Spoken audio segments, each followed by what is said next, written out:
This video is brought to you by Rössler Austria, RWS Hunting, Element Optics, and Kyler Gear. Moin und Weidmanns Heil. Ich bin im wunderschönen Mecklenburg zu Gast bei einem Freund in einem wunderschönen Revier, sehr abwechslungsreich, sehr vielseitig.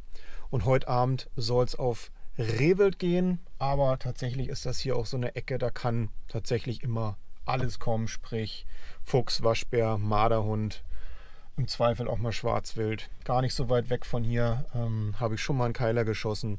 Also ja, bin sehr gespannt, was kommt. Und ihr hattet euch gewünscht, dass ich euch wieder mehr mit auf Jagd nehme, auch hier in Deutschland, und auch mal die Signature mit auf Jagd nehme und das Ganze in einem Video festhalte. Und damit geht's los. Also dann fertig machen und Lage erkunden. Und in bester Waldfein-Manier, hätte ich jetzt fast gesagt, habe ich mir jetzt erstmal einen Punkt gesucht, von wo aus ich sehr, sehr viel Überblick habe. Das heißt, in Ruhe dann schauen kann, wo geht die Reise hin, sprich, wo zeigt sich das Rehwild. Bin wirklich rechtzeitig hier draußen. Der Wind steht günstig. Von meiner aktuellen Position kann ich in diesem Revierteil sozusagen alles angehen, wo Rehwild kommen kann. Und ja, dann rödel ich jetzt fertig auf und dann geht's los.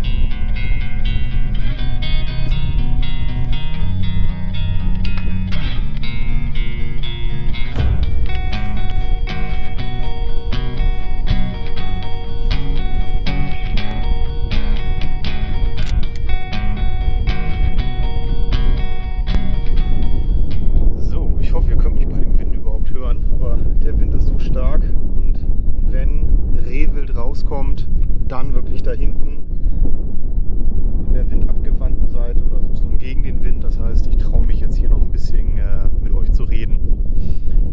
Hier sind ganz viele Silageballen, hier ist immer wieder Buschwerk auf der Fläche und ich habe mich jetzt hier oben, ja, wie gesagt, an meiner Overwatch-Position eingerichtet.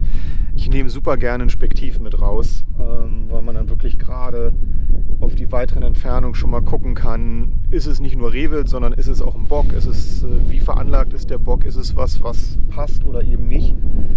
Wie heißt es so schön, der Faule darf nicht doof sein, sprich, ich möchte halt auch nicht raus ins Revier, vor allen Dingen geht es mir jetzt nicht um das Faulsein, sondern ums Beunruhigen, sprich, ich möchte jetzt nicht lospirschen, irgendwo Unruhe reinbringen, wenn ich nicht sicher bin, dass da auch was ist, was im wahrsten Sinne des Wortes ins Beuteschema passt, sprich was frei ist und was von der Freigabe her passt. Insofern, ja, Waffe Pirschstock ist bereit, Fernglas ist am Mann, auch immer dabei, Kestrel, auch wenn ich grundsätzlich keine weiteren Schüsse jetzt hier wagen will oder platzieren möchte. Ich fühle mich einfach sicherer, wenn ich im Grunde für alles gerüstet bin.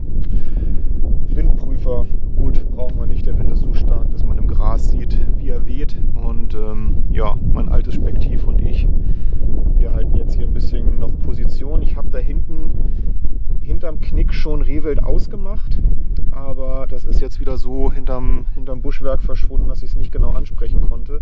Ich bin mir aber sicher, dass ein Bock dabei ist. Aber wir haben ja Zeit, insofern nutze ich einfach die Gelegenheit, bleib hier oben, kann wunderbar weit in die Fläche gucken und wenn sich was zeigt, habe ich genug Zeit zum Ansprechen und kann mir einen Plan machen, wie ich das angehe, wenn was Passendes dabei ist.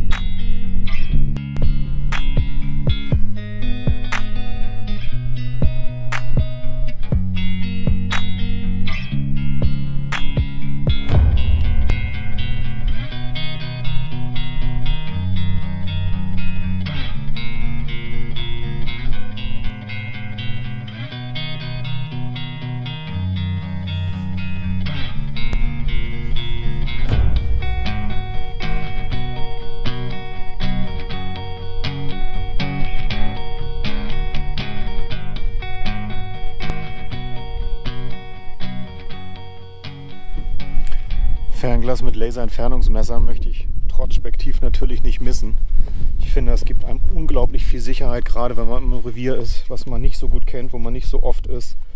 Und ja, gerade wenn man dann eben auch mit ballistischen Türmen arbeitet oder mit einem Absehen mit Haltemarken, dann muss ich ein Laserentfernungsmesser mitnehmen, weil sonst nützt mir die ganze Technik im Glas ja nichts. Wenn ich nicht genau weiß, wie weit weg das zu beschießende Stück steht oder das Ziel generell, wenn ich sportlich schieße. Aber es ist wunderbar, hier draußen zu sein. Das ist so herrlich. Trotz des Windes ist das so schön. Ein so schöner Sommerabend. Nicht zu heiß, nicht zu kalt, genau richtig. Und bin mega gespannt, was hier noch passiert und was noch kommt. Kleiner Pro-Tipp, was mit dem Fernglas ja schon gut geht, geht mit dem Spektiv noch viel besser. Und zwar das Gucken durch Buschwerk hindurch. Heißt, sucht euch einfach einen Fokuspunkt, auf den ihr scharf stellt, der hinter dem Buschwerk liegt, durch das ihr gucken wollt.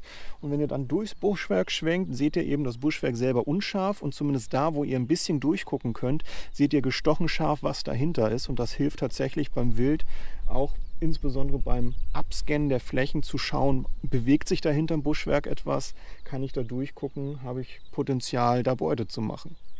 Dieser Tipp wird gesponsert von Tactical Food Pack und mit dem unten eingeblendeten Code erhältst du 10% auf deine nächste Bestellung im Tactical Food Pack Online-Shop.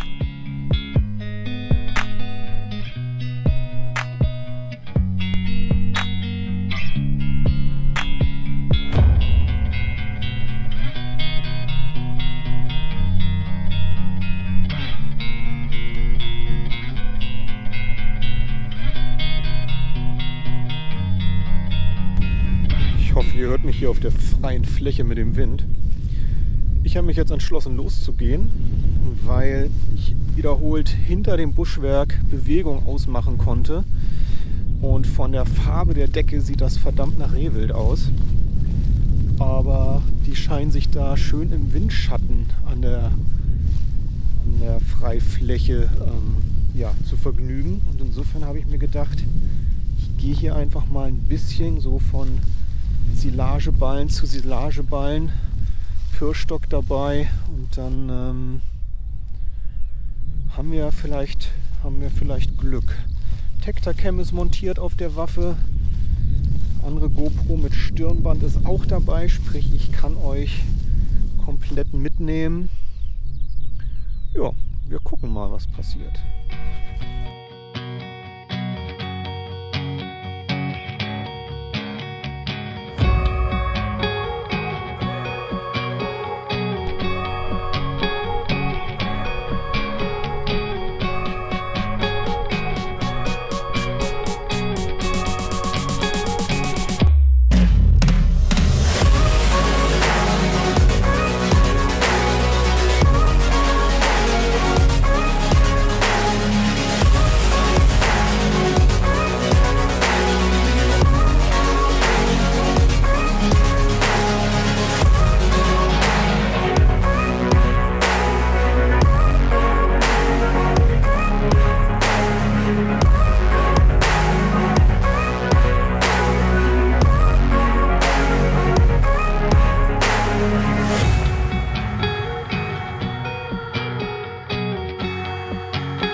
Ja, weil die Frage schon öfter aufkam, warum ich mit Sonnenbrille so viel unterwegs bin.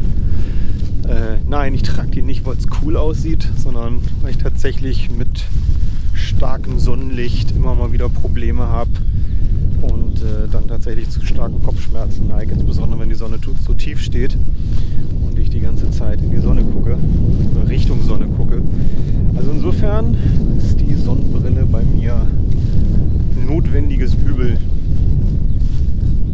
wussten schon die Blues Brothers. It's never too dark to be cool.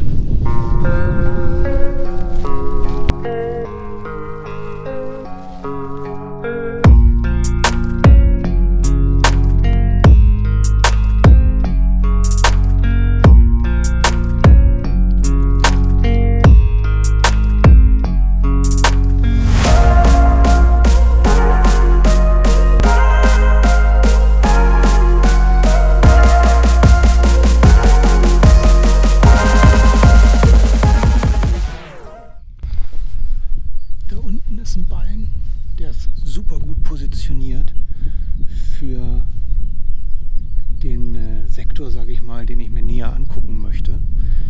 Da geht es jetzt hin und dann werde ich mich da erstmal ein bisschen einrichten und da bleiben. Von da aus habe ich super Kugelfang, viele mögliche Schusspositionen und ja, egal ob das Rehwild mehr links, mehr rechts oder mehr mittig von der Dickung rauskommt oder dahinter steht, ich habe einfach tollen Überblick und eine gute Schussposition. Und das sind genau die Stellen, die ich mir mal raussuche. Und das ist das, was ich meinte. Der Faule darf nicht doof sein. Sprich, irgendwie 25 Mal hier hin und her rennen und dann merkt man, es ist doch falsch. Das ist einfach die falsche Art. So, dann muss ich nicht nur mehr raus ins Revier, um Beute zu machen, oder um einmal Beute zu machen eben, sondern ich bringe halt auch sehr, sehr viel Unruhe rein. Und dann passiert nämlich genau das, dass man einfach das Wild durch zu viel Pirschen beunruhigt. Aber wenn ich mir einen guten Plan mache, weiß, wie kann ich Wild angehen, wo positioniere ich mich, wirklich tatsächlich auch wirklich mal inspektiv investiert und sagt, ne, ich gucke mir von weitem schon mal an, was wo geht und was mögliche Szenarien sind, dann finde ich, kann man auch gerade auf Rehwild jetzt im Sommer wunderbar pirschen, ohne jetzt zu viel Trubel hier ins Revier zu bringen. Aber ob am Ende der Plan aufgeht, das wissen wir halt erst am Ende.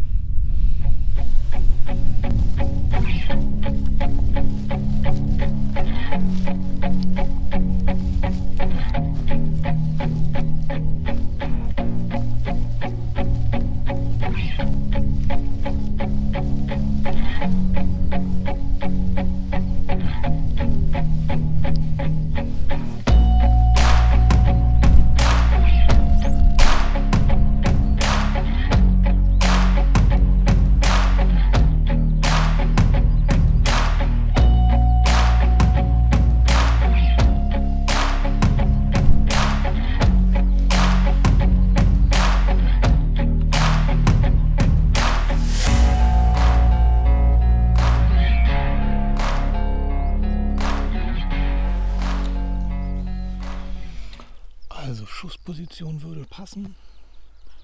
Und jetzt heißt es einfach abwarten.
Hier. Da haben wir ihn. den Bock, auf den wir angelegt hatten. Er ist jetzt leider doch noch ein bisschen um die Ecke geflüchtet, sage ich mal, aber er hat gut gezeichnet. Man sah auch auf der Ausschussseite Schweiß, deutlich Schweiß. Mal gucken, ob die Tactacam das alles so mit aufzeichnen konnte. Aber ich würde sagen, das passt und der dürfte nicht mehr weit gekommen sein. Ich habe jetzt bewusst hinters Blatt geschossen, weil die Geschosse doch relativ ruppig ansprechen, wenn sie bei Rehwild aufs Blatt gehen. Aber das, finde ich, ist immer das, was der Schütze auch können und unterscheiden muss. Das heißt, nehme ich ein bisschen Flucht in Kauf, weil ich ohnehin mitten im Revier bin, viele Flächen drumherum habe, oder bin ich, sage ich mal, auf der Schwarzdornschneise oder ähnliches und möchte das Stück direkt an Ort und Stelle binden. Bin ich wirklich der festen Überzeugung, das muss man können, das muss man wissen als Jäger und man muss eben auch wissen, wie sein Geschoss funktioniert und welche Zielballistik das Geschoss hat. Wenn man das weiß, dann kann man die Entscheidung treffen, aufs Blatt, hinters Blatt, was möchte ich. Und ja, in dem Fall habe ich eine kleine Flucht in Kauf genommen, aber das ist eine Todflucht. Ja, und dann beginnt dieser spannende Moment zwischen Abgeben des Schusses und Auffinden des beschossenen Stücks.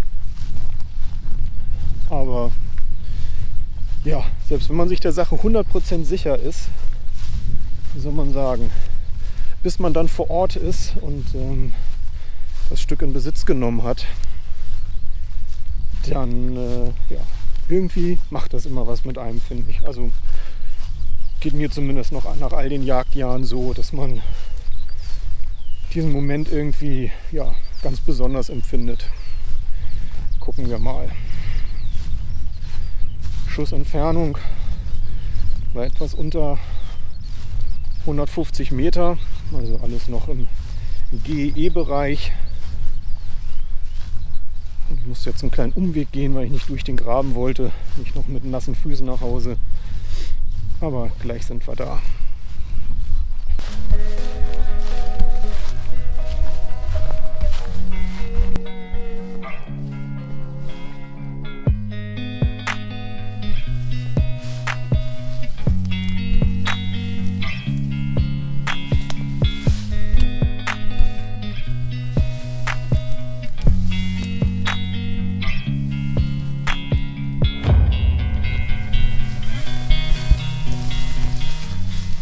So, jetzt musste ich doch noch hier mal ein bisschen suchen.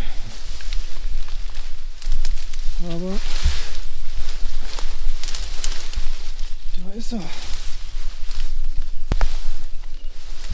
Gut, bergen wir ihn mal. Ohne dass uns hier die Mücken killen. So, mal, dass wir das hier hinkriegen.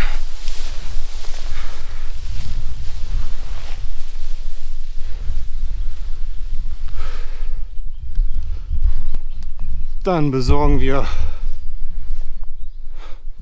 ich wollte gerade sagen, den letzten Bissen und passend ist er unter einer Eiche verendet. Also ich tob noch mal kurz ins Gebüsch, hol was für den Inbesitznahmebruch und für den letzten Bissen und dann sehen wir uns gleich wieder.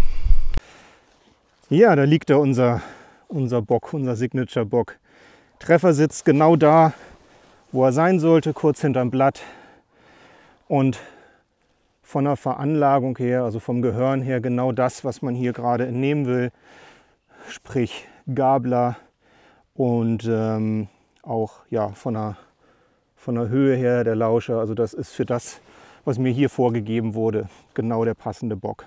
Das ist ja regional einfach sehr, sehr unterschiedlich. Und da richte ich mich natürlich immer nach dem Auftrag des Jagdherrn. Gut, ich mache jetzt Meldung an den Jagdherrn, werde dann mit dem Aufbrechen beginnen. Hier ist es so, dass aktuell im Revier aufgebrochen wird. Aber das mache ich nicht hier, sondern ich gehe ein Stück darüber, weil hier sind mir eindeutig zu viele Mücken und man muss sich ja nicht selbst geißeln. Ich nehme euch aber einfach noch ein Stück weit mit.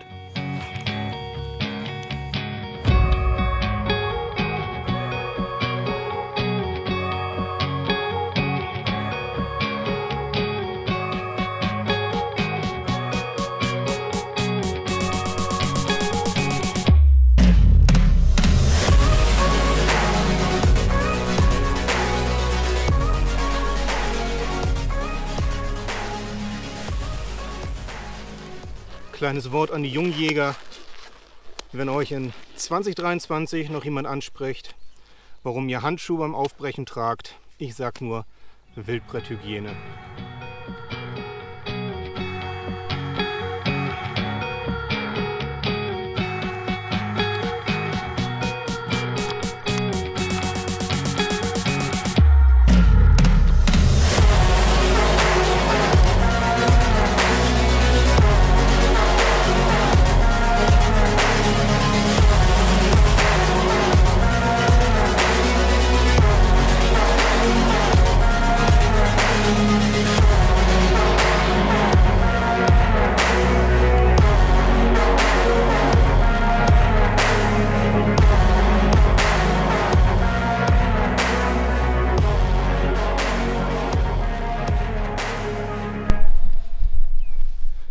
So, von mir soll es das an dieser Stelle gewesen sein.